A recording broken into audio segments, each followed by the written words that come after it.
Hello everyone, welcome to tonight's episode. We're here to talk about Manchester City kicking off their Club World Cup campaign. It starts tomorrow against Wydad. We're going to be looking at City's new signings, and we want to get, obviously, Christian's take, being a City fan. What does he want to see from them? How many minutes does he want them to get under the belt? And is it worth going on to try and win the whole thing, or are you going to pay for it in the Prem? Coming up in a minute. Cheers, guys.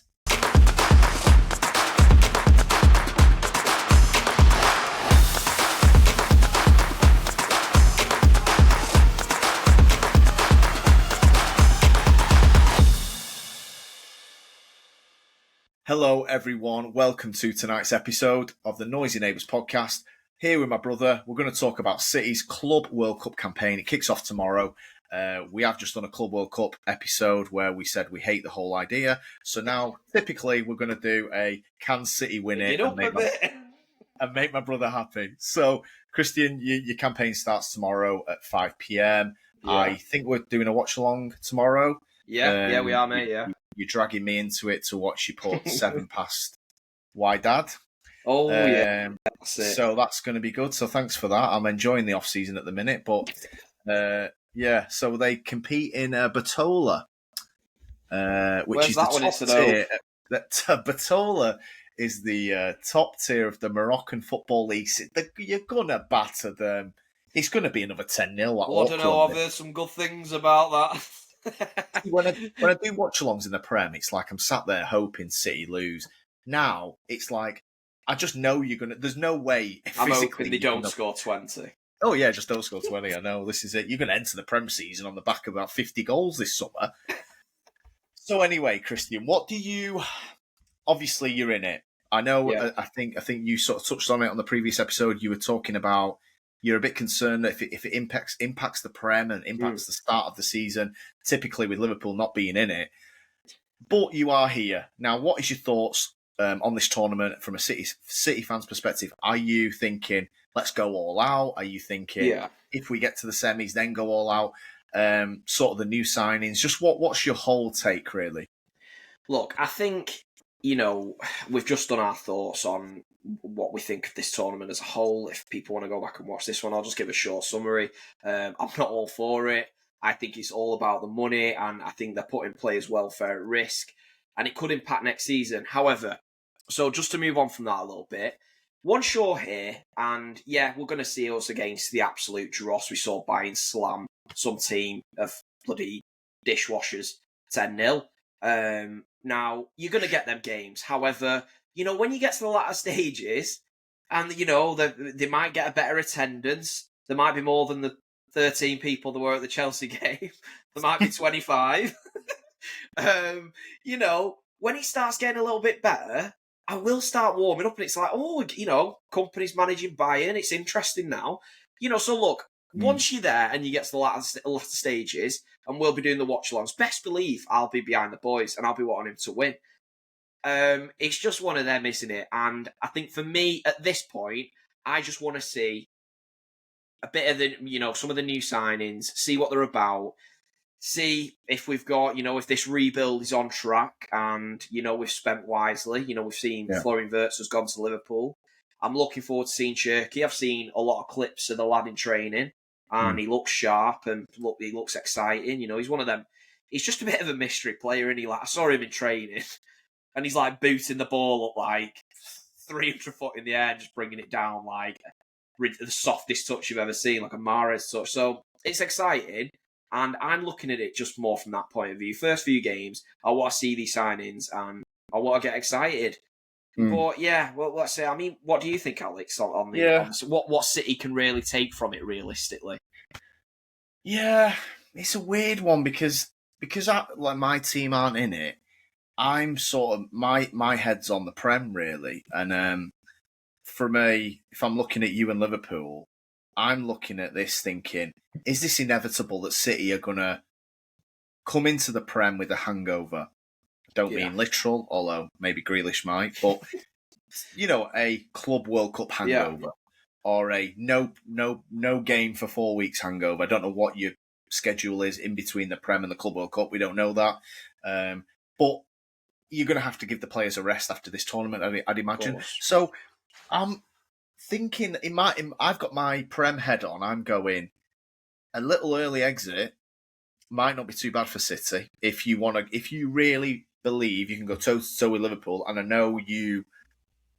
Well, I think you really want to go toe to toe with Liverpool. I don't know. We'll get your prediction in a few weeks on the Prem before the Prem starts. But let's see how we do against Wydad first. Yeah, if Wydad get a result, I think you can completely go all out for this because you're not beating Liverpool for the Prem. Go all out for this. We're not even winning Carabao. Yeah. No, so look, but to your point, it's like it's like the Carabao in my head, where it's like if you go out in October, it's fine. It doesn't really matter. You lose that two-legged game in, is it January? You play the two-leg game, and it's like really fucks up your fixture list a little bit. And then you win it. Nobody gives a shit when you've won it anyway. It's like it's good if you do win it, but it's like if Newcastle won it, it's amazing. If Liverpool, City, or even United, it's like we can't really be championing this. Like, come on, boys. So a little bit like that. However, looking at your bracket, which we'll come to in a second, the side of the draw you're on, I am actually looking at it thinking you probably should get to the semis.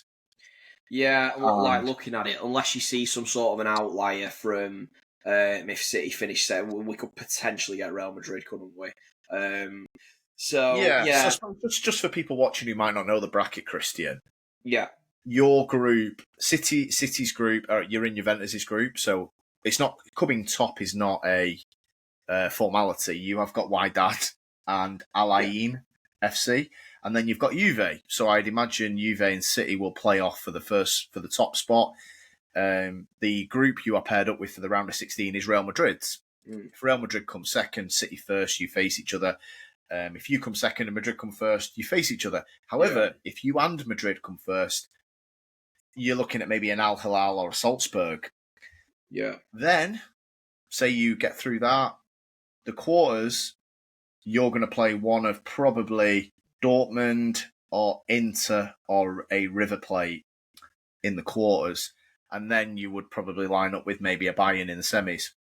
So, looking at that, has that changed your view where, well, we should be getting to the semis, really? I mean, if you got Madrid, obviously that'd be a tough game, but and then obviously a semis against Bayern. I think you mentioned the company angle. Would you be interested to see your team in the semis in a reasonably pressured game and how you perform? Yeah, Alex, look, I want to see my team do well. Ultimately, it's a nice, it's a little curtain raiser for the season, and we can see where we're at. We get to see City potentially against some of European elites.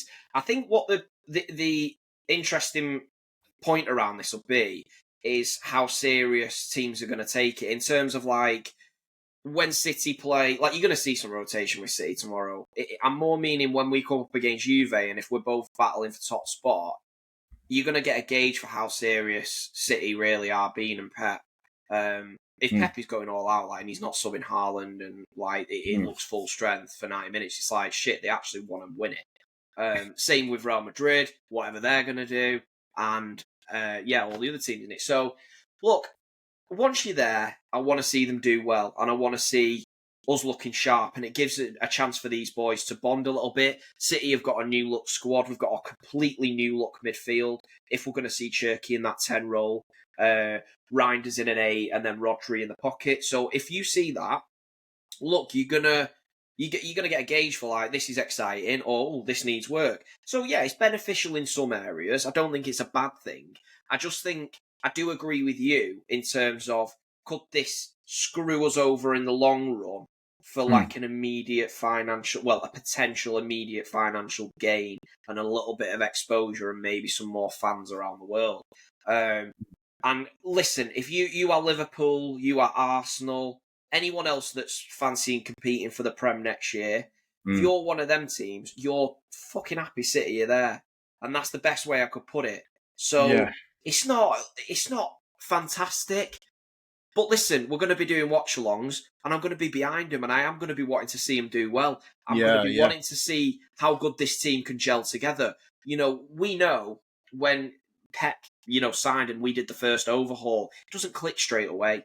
You know, it's you might be getting results, but you're going to get them sticky patches. So it's a good thing in terms of that, but going forward, I would like to see a lot of rotation, get some young lads in, get minutes across the board, give people a rest. And look, if we do, the ideal situation for me, if I'm being honest, I see a bit of a decent run, a very good showing in terms of the players gelling, maybe a decent game or two against one of the elites, and bow out early. Get them on the holidays, rest, and let's go for the Prem. Let's go for the competitions that really matter, not the made-up ones that someone's just going like that with. You know what I mean? And that's what I'm about, Alex. Yeah, so what you're saying is like batter Wydad and then lose to Al Ain from Abu Dhabi. That's what you... Listen, I'd rather us maybe win against both of them, because I think if we drop points against either of them, I think that's psychologically detrimental to our season. Yeah. I think I think we'll have Haaland. We won't have him we won't have him in the medical room for any strains. We'll have him in there for fucking mental health. PTSD. So, yeah. That's it. You'll get all the rest in the world in the summer by coming third in this group, but you'll go into the season with so little confidence. You'll probably miss top 5. No, I think just obviously you mentioned Reinders, Cherky, Ait Nori. Good opportunity for them to really get some minutes in this team. And probably 2 of them are definitely starters. You'd say Ait Nori and Reinders, and Cherky is sort of a little bit of a... Is you wild? He was an opportunistic signing at a cheap amount, and it's obviously you hope he can really bring a level to your team. What are you looking at from the squad that played last season, and certainly the January signings? Is there real scope for them to really play some minutes, and also specifically Marmoush and how that fit is with Haaland? Again, Alex, this is what I'm talking about. It's good to see that we're going to be able to have a little look at what Pep's thinking. You know, me and you have spoke about this at length, and, well, you're not concerned. I am concerned in the long run of how Haaland and Marmoush are going to play together, or how Marmoush is going to fit into this side in general. Because I particularly don't see him as a left winger, and certainly not as a right. And then it's like, well, we've just gone and spent all that money on Cherky. Well, not all that money. We've gone and bought Cherky, and he's been spearheaded for the number 10. So if that's true, it's like, right, so he's not getting the 10 either. And I would like to come out of this a little bit clearer on Marmoush's position. By the way, for any first-time listeners, I'm a big Marmoush fan. I really like him. I think there's, a few holes in his game. Bit of a scruffy dribbler. But he's got some really nice raw assets that I think he can bring. He got goal of the season in the Prem. He's a major sharpshooter, a good finisher, pacey. I just think that the signing in general didn't feel very Pep-like, and especially when it's usually, you can see when Pep goes for a play, you're like, why he's gone for him, you know where he's going to play. With Marmoush, it's a bit like, he's going to have to do something mad, random, because none of us can see an obvious fit. He's going to have to either do something crazy like, I'm going 2 up front this year, and no one would see it coming. Because personally, I don't see long-term Marmoush on the left. I know a lot of City fan channels, they bang on about this, and it is sort of winding me up that they're just saying it as a given. Like as if it's not even a talking point. It's like, Marmoush left, we got Haaland down the middle, and we're going to have Foden on that side. And it's like, right, hang on a minute though, because we've seen his best football did not come from the left wing. We saw how a lot of his goals came about, and where his best position has been. It's been a little bit all over the show. I just don't think it's something that we can concretely go, oh, that's sorted. No, it's not. It's massively up in the air. So I would like to see it, Alex. I'd like to come out of this tournament a little bit clearer. I'd love to see Haaland and Marmoush striking up a little bit of a partnership, because we've seen Haaland's been on a little bit of a rock, hasn't he? This past year. Since De Bruyne's decline, you've seen Haaland is a bit on an island, and we don't really know how to fix it. So obviously Cherky coming in. By the way, Cherky, I'm going to go out and say I think that is a great pickup. I'm so excited to see this lad. Not only because, look, he might not come in and be this level that potentially people think he could be, but I certainly know he's got a very good left foot, as in a brilliant delivery, and that is going to bring us on leaps and bounds in terms of getting goals out of Haaland and the best out of Haaland. It's what we lack the most, Alex. Yeah, I think you're right. I mean, I've said it on here before to you as well, and interestingly, in the FA Cup final, Marmoush didn't play on the left. He obviously went with Doku. It was that very attacking lineup, and we've been through sort of the fit quite a lot, haven't we? With Yeah. Haaland, and Haaland needs crosses. Marmoush isn't a get it out your feet and cross player. He's looks like a second striker to me. Yeah. So I'm really interested to see if there's a change of system here because I honestly, you what do you do? You go, well, I've got to play Marmoush. I spent 80 million on him and he's on a mega contract. He hasn't earned that contract. He has been City have put him on high money immediately, which isn't usually the way. And Haaland's on a 10-year deal. So it's like, okay, well, I've got to get these two in this team. You want to get Cherky, maybe Foden, and then you go, well, you're going to ask Rodri and Reinders to hold everything down if you're playing Cherky as a 10. It's going to be difficult. You haven't really got an obvious 10. So I'm almost looking at in those big games, and it's like, is a Bernardo going to play 10? To help Rodri and Reinders a little bit. Yeah. And then it's like, well, then there's no way Marmoush can play anywhere other than the left because, if he plays Marmoush as a 10, the pressure comes onto Reinders and Rodri because Marmoush is a forward 10, not a midfielder 10. So I'm wondering if there's a 3-4, 3-5-2 coming or something like that. Ain't Nori's very attacking. Yeah. Nunes, he's not a right back. I mean, unless you go and sign a right back. I just thought maybe a 3-5-2 is possible. It gives you positionally. It gives a little bit of a better dynamic for City, like you say, ain't Nori. He can bomb forward. However, we're seeing on the other side we're a bit suspect in terms of right back. I know we're chasing Livramento. I don't think that's going to go over the line. Newcastle haven't got a reason to sell, and if I were them, I wouldn't. What's the point? I've been racking my brains, Alex, and I've been thinking like formation wise what we could do. And I've come to it and thought, well, are we going to do a 4-2-3-1 and maybe go Reinders, Rodri in the hold, and then you've got them three who I think are going to be like an interchange in tens. Because if you think Foden, Marmoush, and Cherky, they're all sort of battling for like that 10 position. They're all very different tens. Yeah. Cherky likes the ball at his feet. He likes to drive at people. Foden is more of a, I'll play in pockets, I'll wriggle out of tight spaces, I'll be able to thread a pass through, and I've got a very good shot on me. Marmoush is like a completely other entity, because he's like a second striker, I agree with you. Unless Pep's going to go with that, and he goes with like, you're going to constantly interchange and confuse defenders, which I suppose it would, but then you've also got to be very careful, because you can't leave Haaland on that island again. So... Yeah, he's a lot smarter than me. He's a lot smarter than you. And whether he's going to come, whether he's got something in his mind already, I don't know. But I hope he has. I mean, that's the thing with Haaland, isn't it? Because the stats are they've been on a downward trend since his first season. By his standards, quite considerably, really. I know we've spoke about this, and I don't know if this tournament's going to give you any sort of reassurance, because it might take till the quarters to play a good team, and then you might, Haaland might just have a quiet game. It is a quote-unquote pre-season. But is that something that's really in your head, looking ahead to certainly the start of the season, is Haaland has gone from, in his 3 seasons at City, 36 goals to 27 to 22. Yeah. So he scored 14 goals less last season than his first season. Also, the assist numbers are down heavily as well. They've gone from 8 to 5 to 3 last season.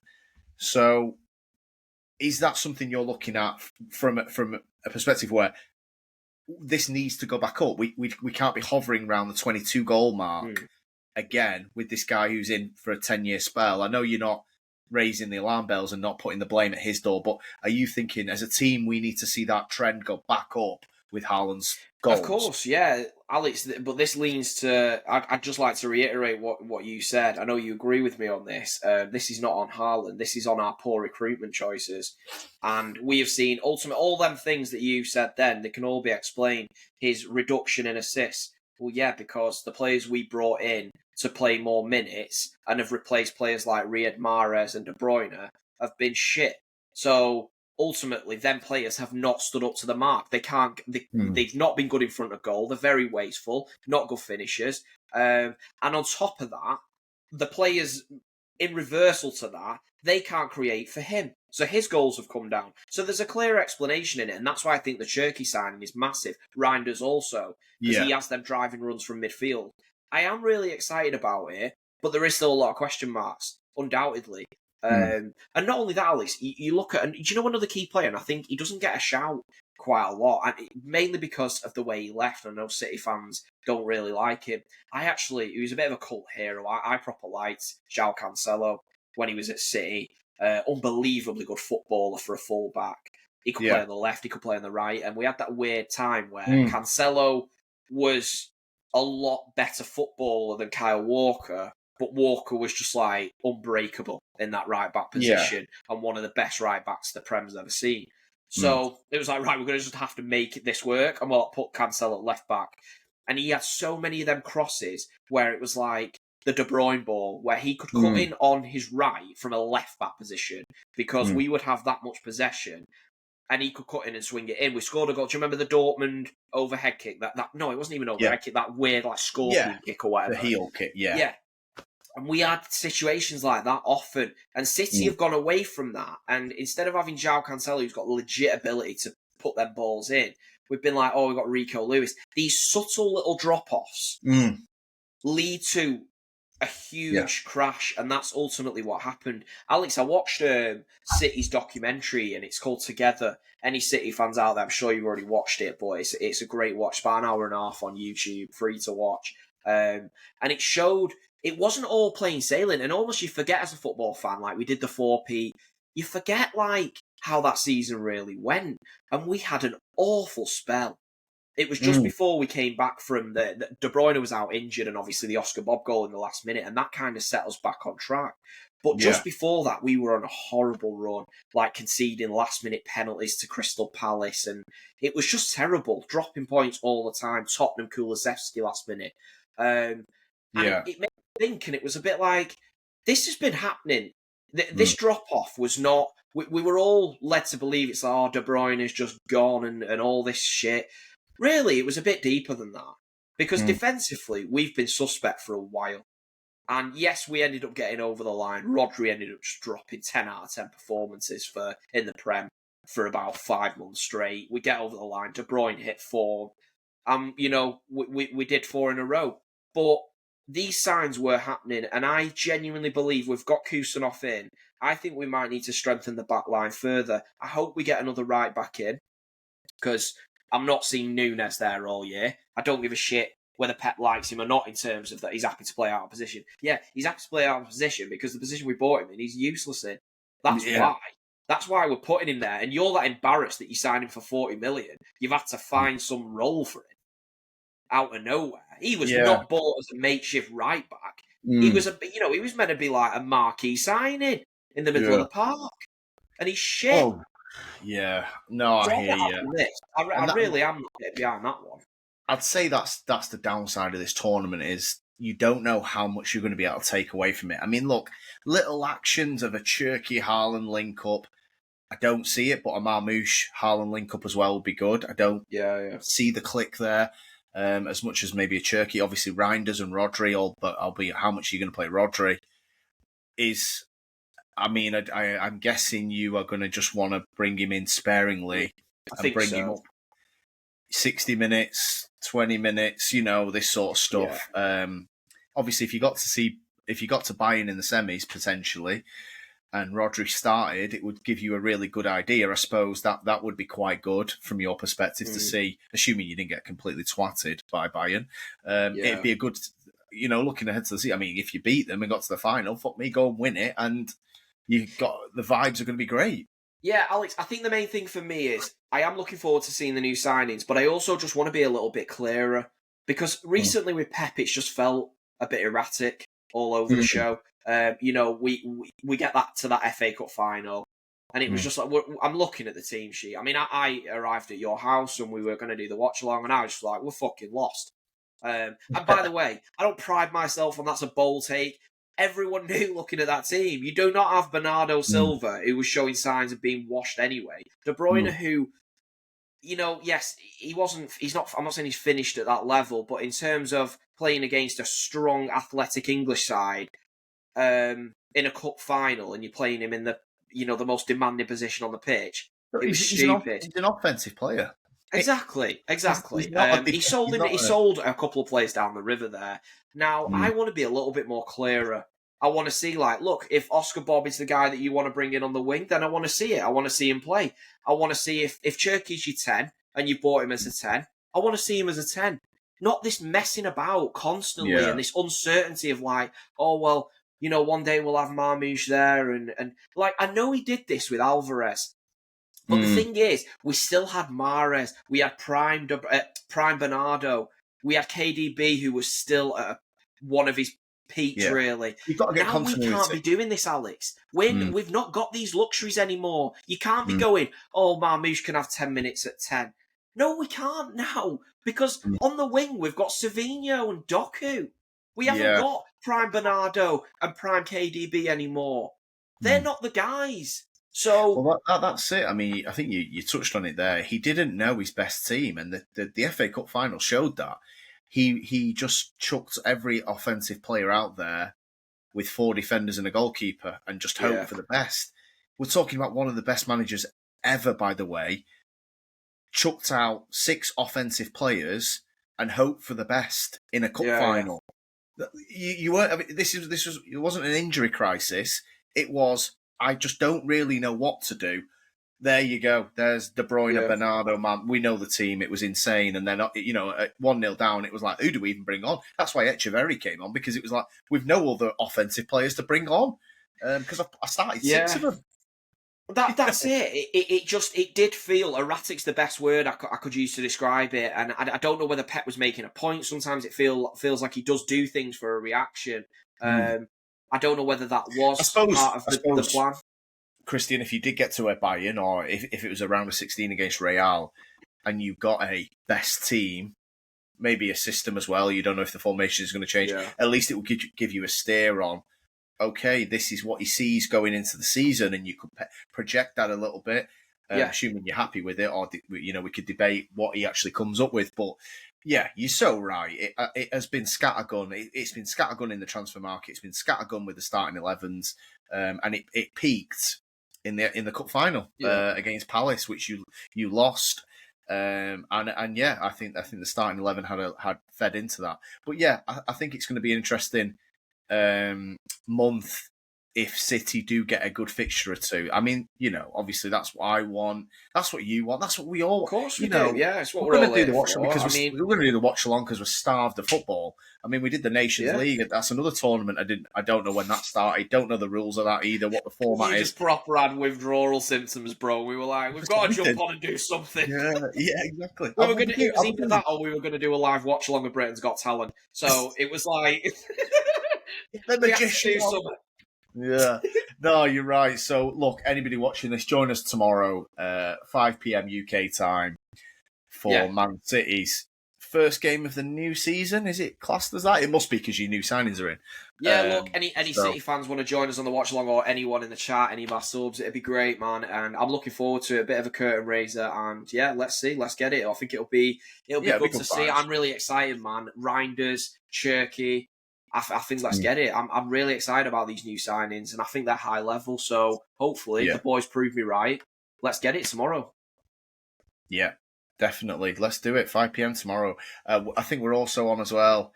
We might be doing a live as well for the fixtures coming out tomorrow, which will sort of paint the picture for the beginning of the season, which is linked to this tournament, because the first 5 games, I'm guessing from your perspective, you want a nice little start. Put it this way, I don't want Arsenal, Tottenham, Chelsea, United. Yeah, no, we'll have you. Okay. So yeah, we might be live for that. We don't know if we're going to be. Might be live after they come out. I know they're out at 9 a.m, but if not, we'll record one, post it tomorrow on our reaction to the fixtures. So jump on. Tomorrow's going to be a good day. there's going to be loads of content coming out. So appreciate you guys for tuning in, and hopefully see you tomorrow. Okay, Christian, catch you on the next one, mate. Cheers, guys.